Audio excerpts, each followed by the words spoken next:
Students, how are you all? I hope you are very well at your home. As you know, I am your assistant teacher and this is your NCERT assistive book, Social Science, Our Environment Part 2, textbook in Geography for class 7th. Today we are going to read our fifth chapter, Water. Today we are continue the remaining part of this chapter. Our first topic is waves. When you are playing through a ball on a beach and the ball falls into the water, what happens? It is fun to watch how the ball gets washed back to the shore by the waves. When the water on the surface of ocean rise and falls alternately, they are called waves. आपने कभी देखा है जब आप बीच पे ball खेल रहे हो, बॉल के साथ खेल रहे हो और बॉल जो है वो पानी के अंदर गिर जाती है, चली जाती है, तो क्या होता है? It is fun to watch how ball gets washed to back and shore. तो क्या होता है? बॉल जो है वो जाती है और वापस सी श्योर की तरफ आ जाती है. कैसे आती है? वो वेव्स से आती है.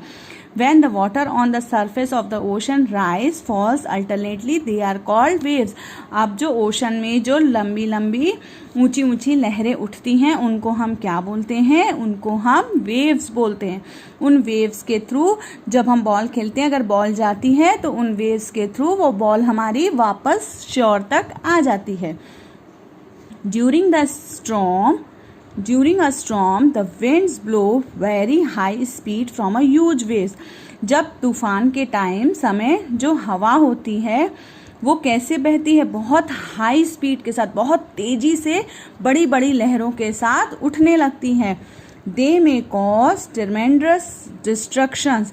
उसके कारण बहुत ज़्यादा डिस्ट्रक्शंस हो जाता है, मतलब बहुत सारी घटनाएं होने लगती हैं. An earthquake, a volcanic eruption or a underwater landsliding can shift a large amount of ocean water. उसके कारण क्या होता है? अर्थक्वेक आ जाता है, वॉल्केनिक इरप्शन हो जाता है, ज्वालामुखी फट जाता है, और अंडर वाटर पानी के अंदर जो क्या होता है? लैंड स्लाइडिंग हो जाती है बहुत बड़े अमाउंट में ओशन वाटर के अंदर. As the result of a huge tide wave is called tsunami. और जो बड़ी टाइडल वेव्स होती हैं उनको क्या कहा जाता है? सुनामी. इसी कारण से जब अर्थक्वेक, वॉल्केनिक इरप्शन और अंडर वाटर लैंड स्लाइडिंग हो जाती है ना, तो इसी कारण से क्या हो जाता है? समुद्र में क्या आ जाती है? सुनामी आ जाती है. That may be high as 15 metres, जो बहुत ऊंची 15 मीटर तक होती. Is form the largest tsunami ever measured was 150 metre high. और सबसे ऊंची सुनामी को जो मेजर किया है वो कितनी थी? 150 मीटर ऊंची थी. This waves travel at a speed of more than 700 kilometres. ये जो ऊंची लहरें होती हैं ये इनकी स्पीड कितनी होती है? कम से कम 700 किलोमीटर पर आवर होती है. The tsunami of 2004 caused widespread damage in the coastal areas of India. और सुनामी के वजह से 2004 में बहुत सारे जो भी कोस्टल एरियाज हैं उनमें बहुत ज़्यादा नुकसान हुआ था. जैसे चेन्नई में आई थी सुनामी, वहाँ बहुत ज़्यादा नुकसान हुआ था. Then the Indira Point in Andaman and Nicobar Island got submerged after the tsunami. इसके बाद अंडमान एंड निकोबार में एक इंदिरा पॉइंट नामक आइलैंड है, वो सुनामी के कारण सबमर्ज्ड हो गया. सुनामी के कारण वो अंदर चला गया. Okay. Tsunami is a Japanese word that means harbor waves, as the harbors get destroyed whenever there is tsunami. Tsunami का जापानीज वर्ड है. सुनामी जो है वो जापानीज वर्ड है, उसको हार्बर वेव्स कहा जाता है. ठीक है. और हार्बर मीन्स क्या होता है? डिस्ट्रॉयड, मतलब विनाशकारी. ठीक है, विनाश करने वाला. तो जब ये सुनामी आती है तो क्या करती है? सब कुछ खत्म कर देती है, विनाश कर देती है.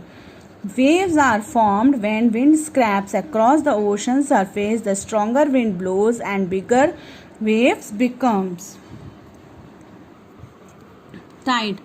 The rhythmic rise and fall of ocean water twice in a day is called tide. जो ocean water होता है वो दिन में 2 बार उठता है, जिसको कि हम ज्वार भाटा कहते हैं. It is the high tide whenever water covers much of shore by rising the highest level. और सबसे ज़्यादा हाई टाइड्स कब आते हैं? जब शोर पर, सी शोर पर जो वाटर, बहुत सारा वाटर हाई लेवल तक पहुंच जाता है. It is low tide when water falls to its lowest level recedes from the shore. और जो लो टाइड्स होती हैं वो लोएस्ट लेवल पर आती हैं, जो कि शोर से टकराती हैं. The strong gravitational pull exerted by the sun and the moon on the earth's surface called the tides. अब जो टाइड्स क्यों आती हैं? जो ग्रेविटेशनल फोर्स होता है ना मून से अर्थ का, गुरुत्वाकर्षण, क्या होता है? पृथ्वी अपनी तरफ सब चीज़ को क्या करती है? खींचती है. तो जब मून जो है वो पूर्णिमा के दिन जब निकलता है, फुल मून निकलता है, तो वो क्या करता है? जो धरती है वो अपनी तरफ उसको खींचती है. तो क्या हो जाता है इससे? The extract of the sun, the moon, earth surface cause the tide. इसी कारण से क्या आता है? समुद्र में ज्वार भाटा आता है, जिसको कि हम टाइड्स कहते हैं. The water of the earth closer to the moon gets pull under the influence of the moon's gravitational force of cause tides. मतलब जब मून होता है और अर्थ होती है, तो फुल मून होता है, तो अर्थ उसको अपनी तरफ खींचती है. तो उसके कारण क्या होता है? ग्रेविटेशनल फोर्स के कारण, गुरुत्वाकर्षण के कारण क्या होने लगता है? ज्वार भाटा आने लगता है समुद्र में. उस समय पृथ्वी के बहुत नज़दीक होता है. During the full moon and the new moon days the sun, the moon and the earth are the same line.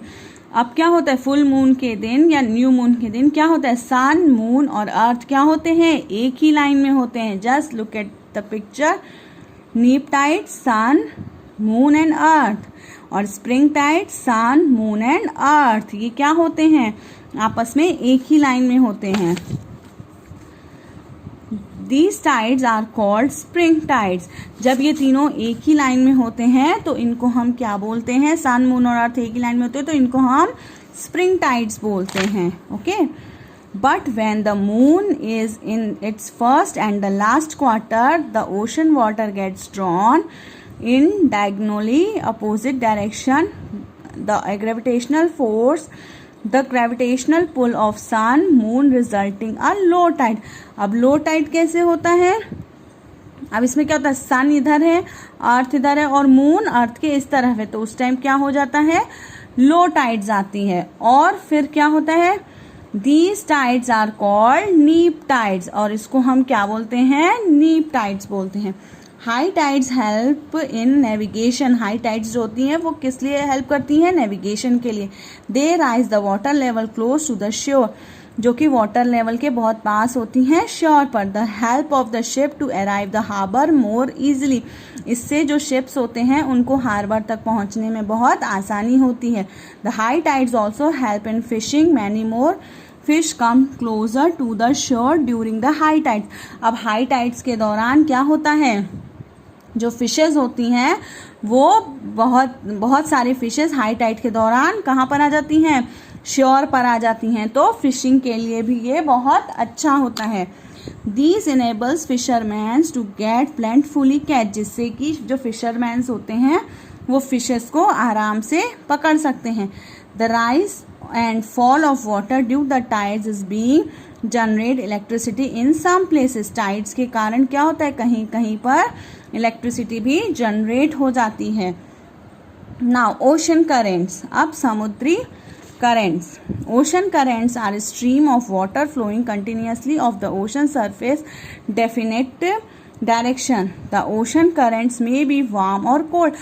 Ocean currents जो होते हैं, समुद्री धाराएं जो होती हैं वो कैसी होती हैं? गर्म होती हैं और ठंडी होती हैं. Generally the warm ocean currents originate near the equator and moves towards the pole. और जो जनरली गर्म ओशन की धाराएं होती हैं, मतलब समुद्री धाराएं जो होती हैं गर्म, वो कहाँ से मूव करती? वो जर्नली इक्वेटर के पास होती है. इक्वेटर के पास जो भी कॉन्टिनेंट पड़ता है ना, उसके पास अगर सी होता है तो वहाँ से गर्म धाराएं निकलती हैं और वो सीधे कहाँ चली जाती हैं? पोल्स के पास. 2 पोल्स है ना हमारे, north pole and south pole.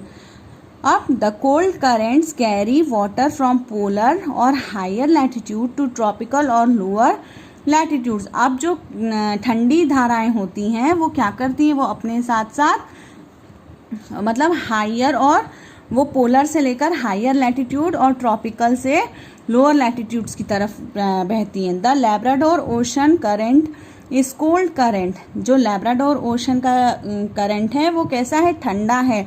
While the gulf stream is a warm current. इसके अलावा जो गल्फ स्ट्रीम है वो कैसी है, गर्म धारा है। The ocean current influence the temperature condition of the area. जो ओशन करेंट्स होते हैं वही क्या करते हैं, एरिया के टेम्परेचर को इन्फ्लुएंस करते हैं। Warm currents bring about warm temperature over land surface. जो गर्म धाराएं होती हैं वो क्या करती हैं, वो लैंड के सरफेस पर गर्म टेम्परेचर देती हैं। The area where the warm and the cold currents meet provide the best fishing ground of the world. Seas around Japan and eastern coast of North America, such as example, the area where a warm and cold current meet also express foggy weather, making difficult for navigation. अब जहाँ पर गर्म और ठंडी धाराएं मिलती हैं वहाँ पर क्या हो जाता है, फॉगी मौसम हो जाता है, मतलब धुंध धुंध टाइप का, और वहाँ पर नेविगेशन करना बहुत मुश्किल हो जाता है। So students, our chapter 5 is finished here. Thank you and take care.